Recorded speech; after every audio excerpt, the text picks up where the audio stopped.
Esam pačiam nesaugiausiam, bet pačiam spalvingiausiam Majamio rajone. Jeigu jūs galvojat, kad čia tik tai grafitis, tai jūs klystat. Westwood tai rajonas, kur grafičiai kainuoja va tokios sienos brangiau negu jūsų automobilis. Ar aš sakiau Westwood? Vinewood. Galima suklysti, kai Lietuvoje dabar yra 4-5 ryto. Šiaip tai čia šitie grafičiai yra tapę aukštąją madą ir menininkai laukia net eilėje, galėtų pasireikšti ant tų sienų. Tai Uberio vairuotojas sakė, tik nenuklyskit nuo pagrindinės gatvės, niekur nesukite. Ir turbūt visi suprantate, ne, kad rajonas nėra pats saugiausias. Ir realiai kažkada tas rajonas visas buvo iki tiek nesaugus, kad čia bijojo net policija atvažiuoti. O dabar šita gatvė tapo aukštos mados tokiu centru, kur vat visokie tokie grafičio menininkai pasireiškia ir intensyviai nori pasireikšti, nes tai yra prestižas ant šitų sienų papiešti.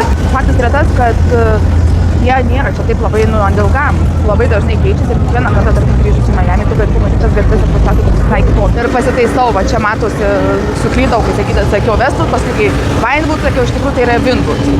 Jaučiu, kad aš likau viena. O Dieve, tikrai likau viena. O jei nori pamatyti, kaip atrodo pati prabangiausia vakarėlių gatvė Majamyje ir didžiausias Karibų jūros spalvingiausias kruizinis laivas, nuorodą rasti profilio viršuje.